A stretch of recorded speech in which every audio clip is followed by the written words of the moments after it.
Hello everyone, welcome back to the my class. And आज का जो टॉपिक रहेगा वो रहेगा हमारा प्लास्टिड। और प्लास्टिड क्या होता है? Plastid is a centre for food synthesis in the plant cell. तो प्लांट सेल सबसे पहले आप लोगों को पता होना चाहिए कि कैसी सेल होती है। तो प्लांट सेल एक क्या होती है? एक यूकैरियोटिक सेल्स होती है। एक यूकैरियोटिक सेल्स होती है। और इसके साथ साथ जैसे कि हम कह रहे हैं कि is a centre for food synthesis, तो ये क्या करता है? फूड सिंथेसिस करता है। कहाँ? कौन करवाता है? प्लास्टिड करवाता है। ठीक है। इससे पहले हमने बहुत सारे ऑर्गेनेल देखे, सबका अपना एक एक फंक्शन होता था। वैसे ही इस ऑर्गेनेल का भी अपना फंक्शन है इन द प्लांट सेल और एनी अदर सेल्स। बहुत सारे और जो ऑर्गेनल्स, बहुत सारे और सब्सटेंसेस होते हैं, ऑर्गेनल्स होते हैं, ऑर्गेनिज्म होते हैं, वहाँ पर भी ये पाए जाते हैं। ठीक है। You have learn that the mitochondria provide energy to the cell that come from the food. तो बेसिकली जो एनर्जी आती है तो वो कौन प्रोवाइड करता है? माइटोकॉन्ड्रिया प्रोवाइड करता है सेल को। ठीक है, इतना हम जानते हैं। और वो कहाँ से आती है? वो आती है हमारे फूड से। एक बार हम देख लेते हैं। तो जो माइटोकॉन्ड्रिया है वो है हमें सबको पता है ये क्या करता है? एनर्जी प्रोवाइड करता है। इसका फंक्शन क्या है? एनर्जी को प्रोवाइड करना। आप लोग मुझे बता दीजिए कि एनर्जी किस फॉर्म में प्रोवाइड होती है। तो इससे मुझे पता लग जाएगा, कमेंट्स में बता दीजिएगा कि एनर्जी किस फॉर्म में हम देखते हैं, और उसकी फुल फॉर्म भी लिख के भेजनी है। तो बेसिकली हमने यहाँ पे देखा कि एनर्जी कौन प्रोवाइड करता है सेल को? माइटोकॉन्ड्रिया करती है। That come from the food. और ये कहाँ से आती है? फूड से मिलती है। ठीक है। Animal can obtain food their surrounding, however plant synthesis food in their presence of sunlight. तो बेसिकली हम क्या होते हैं, जो एनिमल होते हैं वो क्या होते हैं? हेट्रोट्रोफिक्स होते हैं। तो एनिमल इज हेट्रोट्रोफिक। एनिमल क्या होते हैं? एनिमल क्या होते हैं? एनिमल क्या होते हैं? एनिमल हेट्रोट्रोफिक होते हैं। Animal is heterotrophic. और प्लांट क्या होते हैं? प्लांट क्या होते हैं आपके? प्लांट होते हैं आपके ऑटोट्रोफिक। प्लांट इज ऑटोट्रोफिक, यानी कि प्लांट ऐसे होते हैं जिनको अपना फूड क्या करना होता है? खुद से ही बनाना होता है। यानी कि इनकी ओन प्रिपरेशन चलती है। ये अपना खाना खुद से ही बनाएंगे। ओन प्रिपेयर, ये अपना खाना क्या करेंगे? खुद से ही बनाएंगे। तो बेसिकली किसके प्रेजेंस में खाना बना रहे होते हैं? सनलाइट के प्रेजेंस में ये अपना खाना बना रहे होते हैं, जो प्लांट्स होते हैं। तो अगर मैं यहाँ पे प्लांट लिखूँ तो प्लांट क्या कर रहे होते हैं? अपना जो फूड होता है ये खुद से प्रिपेयर कर रहे होते हैं। और किसकी प्रेजेंस में कर रहे होते हैं? सनलाइट की प्रेजेंस में अपना खाना बना रहे होते हैं। आई होप इतना क्लियर हो गया। और इस प्रोसेस को हम लोग क्या कहते हैं? इस प्रोसेस को हम लोग कहते हैं फोटोसिंथेसिस। फोटोसिंथेसिस। अब हमें इतना समझ में आ गया है कि प्लांट क्या करते हैं? फूड बनाते हैं। किसके प्रेजेंस में बनाते हैं? सनलाइट के प्रेजेंस में बनाते हैं। प्रोसेस क्या कहलाता है? फोटोसिंथेसिस। ऑर्गन कौन सा है? ऑर्गन है हमारा, ऑर्गन क्या है?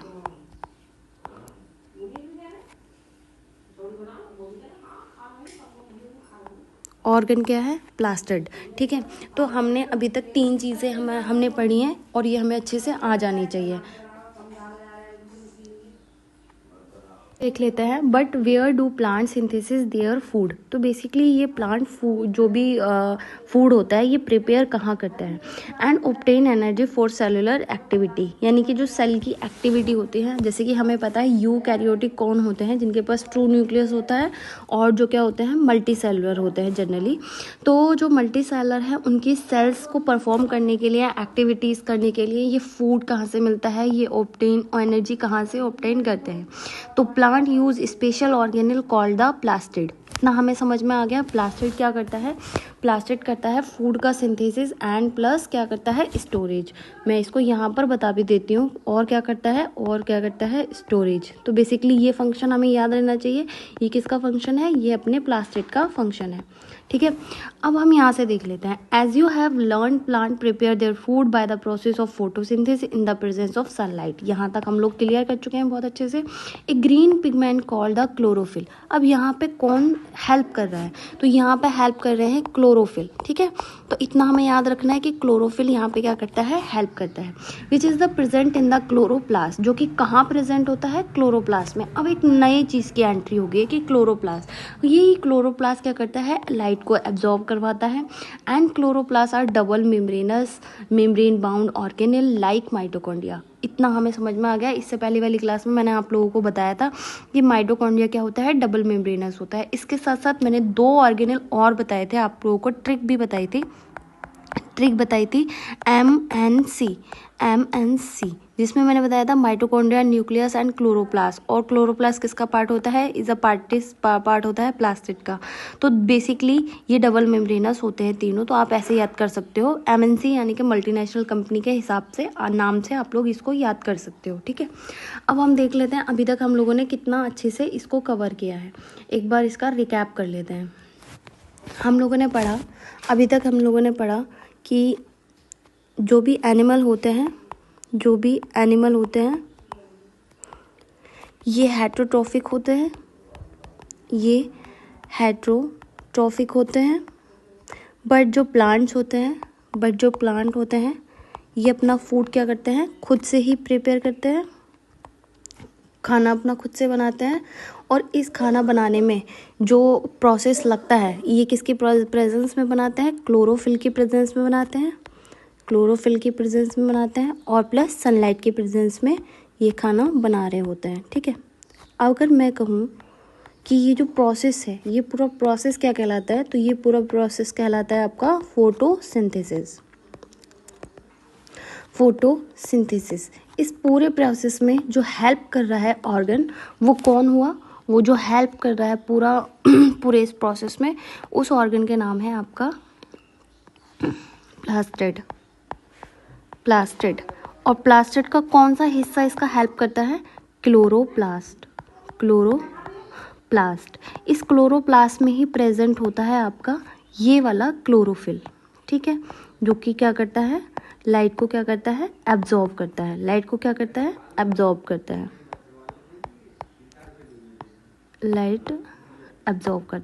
ठीक है, यहाँ तक सारी चीज़ें क्या हो गई है, अपनी क्लियर हो गई हैं। अब एक बार हम दोबारा जाते हैं, यहाँ पर आते हैं। ठीक है, अब बेसिकली जो हमारे प्लास्टिड होते हैं वो क्या होते हैं, 2 टाइप के होते हैं। एक होता है हमारे कलर बियरिंग प्लास्टिड और दूसरे होते हैं हमारे colourless plastid. Colour bearing plastid का पार्ट होते हैं 2, यानी कि एक होता है हमारा क्लोरोप्लास्ट और दूसरा होता है हमारा क्रोमोप्लास्ट। इसका मतलब क्या है, जल्दी से समझ लेते हैं। क्लोरोप्लास्ट, जैसे कि मैंने अभी बताया आप लोगों को कि ये क्या करते हैं, ग्रीन पिगमेंट हमें देते हैं। ये ग्रीन पिगमेंट का नाम क्या है, ग्रीन पिगमेंट का नाम है क्लोरोफिल। ठीक है, जो कि क्या करता है, लाइट को एब्जॉर्ब करने में हेल्प करता है।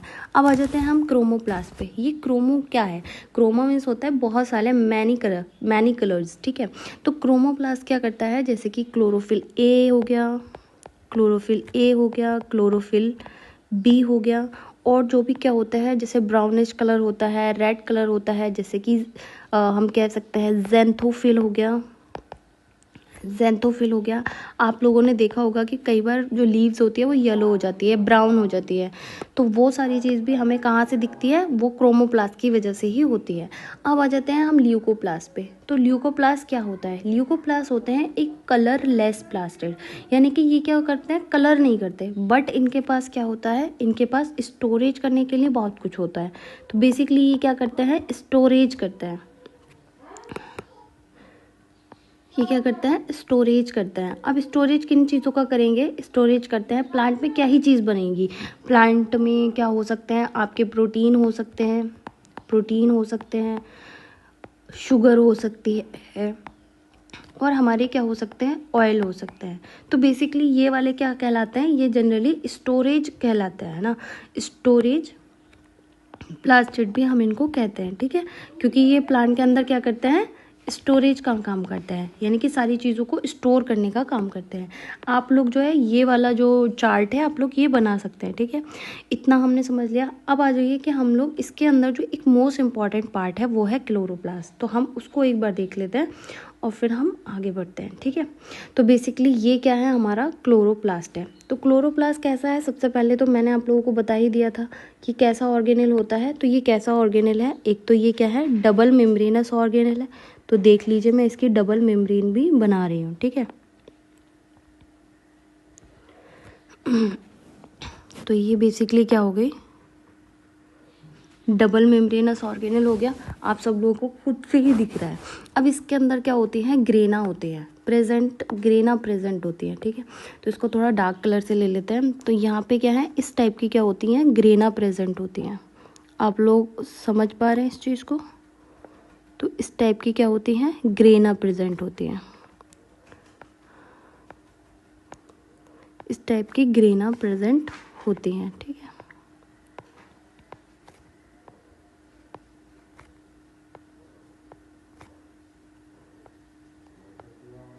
ठीक है, अब मैं इसको आप लोगों को अच्छे से बता देती हूँ कि इसका क्या रोल है। तो बेसिकली अगर आपने देखा कि यहाँ पर जो है इस टाइप की कुछ स्टैक लाइक स्ट्रक्चर है। अब मैं आप लोगों को यहाँ पे पहले समझा देती हूँ इसका कॉन्सेप्ट और उसके बाद हम आगे बढ़ते हैं, ठीक है। मान लो ये एक स्ट्रक्चर है, आपको ये कॉइन लाइक स्ट्रक्चर दिख रही है, ये कॉइन्स दिख रहा है, कॉइन्स दिख रहा है। अगर यही कॉइन्स किस में कन्वर्ट हो जाए, यही कॉइन्स अगर इस टाइप की स्ट्रक्चर में कन्वर्ट हो जाए तो इसको हम क्या कहते हैं, इस कॉइन को हम क्या कहते हैं, इस जगह हम इस कॉइन को क्या कहेंगे, थाइलेकॉइड। इसको हम क्या कहेंगे, थाइलेकॉइड, ठीक है। लेकिन यही थाइलेकॉइड अगर इस टाइप की स्टैक में आ जाए तो इस स्टैक को हम क्या कहेंगे, ग्रेनम। क्या कहेंगे इसको, ग्रेनम, यानी कि एक ग्रेनम है, ठीक है, यानी कि एक ग्रेनम है। अगर इस टाइप की बहुत सारी ग्रेनम अगर हमें देखने को मिल जाए, इस टाइप की अगर बहुत सारी ग्रेनम अगर हमें देखने को मिल जाए, ग्रेनम देखने को मिल जाए, तब हम इसको क्या कहेंगे, प्लूरल में इस वर्ड को हम क्या कहेंगे, ग्रेना। अब हम इसको क्या कहेंगे, ग्रेना। तो हमें यहाँ पर क्या दिख रही हैं, थाइलेकॉइड की बहुत सारी क्या दिख रही हैं, ग्रेना दिख रही हैं। तो इसको हम क्या कहेंगे, ग्रेना। यहाँ से आप लोग आई हटा देना, ठीक है। तो इसको हम ग्रेना कहेंगे। और आप देख रहे हो ये क्या होती है, ये लैमेला होती है, ठीक है। थाइलेकॉइड की लैमेला होती है, जिससे ये क्या होते हैं, कनेक्ट हुए हुए होते हैं, लैमेला हो गए। ये जो हो गए, इसको हम इस टाइप की, ये हमें स्ट्रक्चर देखने को मिल रही है, ये इस टाइप से क्या होती है, कनेक्ट हुई हुई होती है, ठीक है। इस टाइप से ये क्या होती हैं, कनेक्ट हुई हुई होती हैं, ठीक है। जो हमारी फोटोसिंथेसिस की रिएक्शन हो रही होती है वो कहाँ हो रही होती है, वो यहाँ हो रही होती है, ठीक है। तो ये जो इसकी अपर सरफेस होती है, थाइलेकॉइड की जो मेम्ब्रेन होती है, थाइलेकॉइड की जो मेम्ब्रेन होती है, वही इस चीज़ को क्या करती है, एब्जॉर्व करती है। वही लाइट को क्या करती है, एब्जॉर्व करती है, एब्जॉर्व करती है। और यहीं पे ही हमारी क्या होती है, लाइट रिएक्शन होती है, ठीक है। अब हम यहाँ पे देख लेते हैं इसकी स्ट्रक्चर को, एक बार देख लेते हैं। ये इसकी क्या है, आउटर मेम्ब्रेन है, ये इसकी क्या है, आउटर मेम्ब्रेन है। और ये इसकी क्या है, इनर मेम्ब्रेन है, इनर मेम्ब्रेन है। और ये इसका इंट्रासेलुलर स्पेस है, यानी कि जो दो इसकी जो दो लेयर है उसके बीच का स्पेस है। इसको चाहे मत लिखो, ठीक है, ताकि आप लोग कंफ्यूज ना हो। तो अभी यहाँ तक सारी चीज़ें क्लियर हैं, ठीक है। टॉपिक है वो है वैक्यूल। तो वैक्यूल क्या होते हैं, एक बार हम अच्छे से देख लेते हैं। तो ये वो ऑर्गेनेल है हमारी सेल के अंदर जो क्या करता है, स्टोरेज करता है और सपोर्ट करता है सेल को। तो बेसिकली स्टोरेज किन चीज़ों का करता है ये हम आगे देखेंगे। और सपोर्ट क्यों करता है, सपोर्ट इसलिए करता है ताकि जो सेल की रिजिडिटी है वो क्या रहे, मेंटेन रहे। तो सेल की रिजिडिटी इसमें क्या रहती है, मेंटेन रखने के लिए ये क्या करता है, हेल्प करता है। स्टोरेज करता है बहुत सारी चीज़ों का, ठीक है। अब हम देख लेते हैं कि कौन कौन सी चीज़ों का ये स्टोरेज करता है और क्या सपोर्ट करता है। Plastid such as chloroplast help plant produce food and temporarily store it. तो बेसिकली क्या करता है, प्लांट में एक तो फूड प्रोड्यूस करता है और टेम्परेली इसको क्या करता है, स्टोर भी करता है। Other plastid such as leucoplast help in storing food, यानी कि यहाँ पर ल्यूकोप्लास्ट के बारे में बताया, जो कि हमने इससे पहले वाली क्लास में पढ़ लिया था। But where are water, mineral, waste material stored in the cell. जैसे कि हम लोगों ने पढ़ा था कि इलायोप्लास्ट के बारे में पढ़ा था, एमाइलोप्लास्ट के बारे में पढ़ा था कि वहाँ पे ऑयल, कार्बोहाइड्रेट, शुगर, ये सारी चीज़ें स्टोर होती हैं। But what about water, mineral and waste material, इनका ये कहाँ स्टोर होंगे सेल के अंदर? तो why do plants look wilted when they do not get enough water. यानी कि जो प्लांट में क्या हो जाता है, जो लीफ होती हैं उसमें थोड़ा सा विल्ट नज़र आता है, यानी कि उसमें थोड़े थोड़े से स्पॉट नज़र आने लगते हैं। तो वो जो स्पॉट नज़र आ रहे हैं तो वो किस वजह से आ रहे हैं? तो why they do not get enough water, अगर इनको वाटर नहीं मिलेगा तो ये विल्टेड हो जाते हैं। In a mature plant, there is usually one large central vacuole surrounded by a single selectively permeable membrane। अब यहाँ पे बहुत ध्यान रखना है, यहाँ पे कहा है सिंगल, ठीक है, सिंगल सेलेक्टिवली परमिएबल मेम्ब्रेन, यानी कि जो वैक्यूल होता है ये क्या होता है, सिंगल मेम्ब्रेनस होता है ना, सिंगल मेम्ब्रेन इसमें होती है। तो एक तो ये चीज़ बहुत अच्छे से ध्यान रखनी है। अभी तक हम लोगों ने जितना भी पढ़ा है, हमें जैसे कि मैंने आप लोगों को बता दिया था एमएनसी वाला, तो उसके अलावा जितने भी आपको ऑर्गेनेल दिखेंगे या तो सिंगल मेम्ब्रेनस दिखेंगे या फिर नॉन मेम्ब्रेनस होंगे, ठीक है। नॉन मेम्ब्रेनस में मैंने आपको बता दिया था राइबोसोम है। The vacuole is filled with watery fluid called the cell sap, यानी कि जो भी क्या होता है, जिस टाइप का जो वाटरी फ्लूइड होता है उसमें एंजाइम होते हैं, सॉल्ट होते हैं, उसको हम क्या कहते हैं, सेल का सैप कहते हैं। हम बार बार ये वर्ड आएगा सेल सैप, तो आप लोग इसमें बिल्कुल भी कंफ्यूज मत होना। सेल सैप क्या होता है, जो क्या होता है वाटरी फ्लूइड होता है। सेल सैप क्या होता है, जो भी वाटरी फ्लूइड होता है, वाटरी फ्लूइड, या फिर हम इसको कह सकते हैं कि सॉल्ट होता है, एंजाइम्स होते हैं, है ना, ये वाली जो भी चीज़ें होती हैं इसको हम क्या कहते हैं, सेल का सैप कहते हैं, ठीक है। और जो प्लांट में होता है, जैसे कि मैच्योर प्लांट में जो होता है वो क्या होता है, एक लार्ज सेंट्रल वैक्यूल होता है। ये बात बिल्कुल भूलने की नहीं है, ठीक है, ये बात बिल्कुल भूलने की नहीं है। द वैक्यूल इज फिल, ठीक है, यहाँ तक हो गया है हमारा। The vacuole stored water, minerals and sugar and waste material, यानी कि ये क्या करता है, वेस्ट मटेरियल को भी क्या करता है, स्टोर करता है। By storing large amount of water the vacuole help maintain pressure inside the cell. तो बेसिकली तो वैक्यूल जो होते हैं, जो सेल के अंदर का प्रेशर होता है उसको भी क्या करते हैं, मेंटेन करते हैं। तो कह सकते हैं कि ये इसका क्या है, मेन फंक्शन है, ठीक है। मैं यहाँ पे लिख देती हूँ कि इसका फंक्शन क्या है। इसका फंक्शन है जो हमें यहाँ पे नज़र आ रहा है, maintain pressure inside the cell. कई बार हम इसको क्या कहते हैं, टर्गर प्रेशर भी कहते हैं, कि वैक्यूल क्या करता है, टर्गर प्रेशर, सेल का जो टर्गर प्रेशर होता है उसको क्या करता है, मेंटेन करता है, ठीक है। Which keep a plant cell firm when a plant does not get enough water the vacuole loses water. जब प्लांट के पास क्या नहीं होता है, ज़्यादा वाटर नहीं होता है, तो वैक्यूल क्या करते हैं, उसको लूज़ करते हैं। द सेल बिकम लेस फिर्म, और उसके बाद लेस फिर्म हो जाती है और प्लांट गेट विल्टेड, ठीक है। In animal cell vacuole are sometime present and sometime although they are not as a large plant vacuole they help in the temporary storage of material। तो हम कह सकते हैं कि जो एनिमल सेल्स होती हैं वहाँ पे या तो कई बार क्या होते हैं, स्मॉल वैक्यूल होते हैं और कई बार तो एब्सेंट होते हैं, कई बार क्या होते हैं, एब्सेंट होते हैं। लेकिन इन अ प्लांट सेल वहाँ पे वैक्यूल की क्या होती है, बहुत ज़्यादा नीड होती है, ठीक है। एक बार मैं आप लोगों को बता देती हूँ कि जो टाइप ऑफ वैक्यूल्स होते हैं वो कौन कौन से होते हैं हमारे, ठीक है। तो जैसे कि हमारे क्या होते हैं, एक गैस वैक्यूल होते हैं, सैप वैक्यूल होते हैं। एक बार मैं आपको बता देती हूँ कि कैसे कैसे होते हैं। तो पहले हम क्या कह सकते हैं कि एक होते हैं हमारे सैप वैक्यूल, सैप वैक्यूल।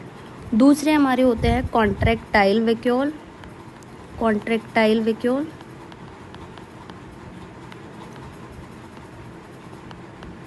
एक होते हैं हमारे फूड वैक्यूल, फूड वैक्यूल। दूसरे हमारे एक और हमारे होते हैं जिसका क्या नाम है, जिसका नाम है हमारे पास गैस वैक्यूल। अब ये वाले जो वैक्यूल्स हैं ये आप हर जगह कहीं ना कहीं आपको ये देखने को मिल ही जाएंगे। सैप वैक्यूल तो देखो हमने अभी बिल्कुल पढ़ा था कि क्या होते हैं, जहाँ पे क्या होता है, फ्लूइड, वाटरी फ्लूइड होता है ना।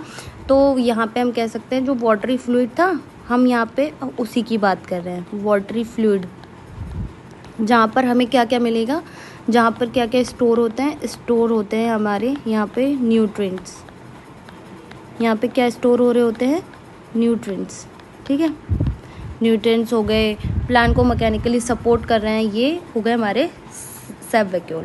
फिर आ जाते हैं हमारे कॉन्ट्रैक्ट वैक्यूल। कॉन्ट्रैक्टाइल वैक्यूल हमें जनरली कहाँ देखने को मिलते हैं, अमीबा में देखने को मिलते हैं, ठीक है, कहाँ देखने को मिलते हैं, हमें अमीबा में देखने को मिलते हैं। अब इनका काम क्या होता है, तो ये बेसिकली क्या करते हैं, जो भी एक्सेस वाटर होता है उसको प्रिवेंट कर देते हैं जब सेल फ्रॉम बस्टिंग। तो हम सीधा सीधा कह सकते हैं कि ओस्मो रेगुलेशन में ये हेल्प करते हैं, ओस्मो रेगुलेशन में हेल्प करते हैं, यानी कि प्लांट का जो एक्सेस वाटर होता है उसको क्या करते हैं, एक्सेस वाटर को प्रिवेंट करते हैं, एक्सेस वाटर को क्या करते हैं, एक्सेस वाटर को प्रिवेंट करता है सेल से। तो या तो आप ये कह सकते हैं या फिर ओस्मो रेगुलेशन कह सकते हैं। फूड वैक्यूल क्या करते हैं, फूड वैक्यूल जनरली फेगोसाइटोसिस, आप लोग आगे जाके पढ़ोगे फेगोसाइटोसिस, जैसे कि नाम ही से ही हमें पता लग रहा है कि फूड वैक्यूल, तो ये जनरली क्या स्टोर कर रहे होंगे, फूड को ही स्टोर कर रहे होंगे, बट हमें प्रोसेस समझ में आ जाए कि ये फेगोसाइटोसिस में हेल्प कर रहे होते हैं, ठीक है।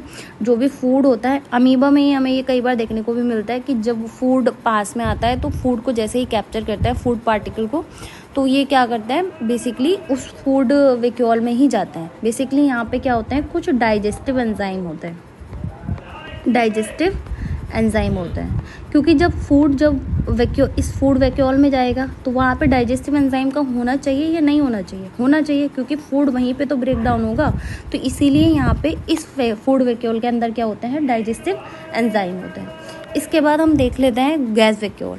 गैस वैक्यूल भी कहाँ होते हैं, जनरली हमें कहाँ देखने को मिलते हैं, बैक्टीरिया में देखने को मिलते हैं, ठीक है, बैक्टीरिया में देखने को मिलते हैं। गैस वैक्यूल क्यों होते हैं, ये बेसिकली जो एटमॉस्फेयर की जो एयर होती है, एटमॉस्फेयर की जो गैस होती है उसको क्या करते हैं, कैप्चर कर लेते हैं, है ना, उसको क्या करते हैं, कैप्चर कर लेते हैं, ये ट्रैप कर लेते हैं, और उसके बाद जो भी इनको फ्लोट करने के लिए जो भी बोएंसी चाहिए होती है, इससे ये क्या मिल जाती है, इनको बोएंसी मिल जाती है। बोएंसी क्या होती है, बोएंसी होती है फ्लोट करने की जो कैपेबिलिटी होती है ना, फिर ये इसके थ्रू क्या कर पाता है, फ्लोट कर पाता है, ठीक है। तो आज का टॉपिक हमारा यहीं पर ख़त्म हो जाता है। और जैसे कि मैंने आप लोगों को बताया, एक और मोस्ट इम्पॉर्टेंट पार्ट है जो मैं आपको यहाँ पे बता देती हूँ। मान लो ये अगर वैक्यूल है और इसके अंदर क्या है, सेल सैप है, और इसकी जो मेम्ब्रेन है इसकी बात कर रहे हैं, इसकी मेम्ब्रेन को हम कहते हैं टोनोप्लास्ट। क्या कहते हैं, टोनोप्लास्ट। ये इस वाली एनसीईआरटी में दिया नहीं है, पुरानी वाली एनसीईआरटी में बहुत दिया हुआ था कि जो वैक्यूल की जो मेम्ब्रेन होती है उसको हम क्या कहते हैं, टोनोप्लास्ट कहते हैं। तो कई बार ये क्वेश्चन पूछ लिया जाता है, तो इसलिए मैंने आप लोगों को बता दिया है। आई होप सारी चीज़ें यहाँ से क्लियर हो गई होंगी आप लोगों की, ठीक है। तो इससे नेक्स्ट जो टॉपिक होगा वो हमारा होगा सेल डिवीज़न।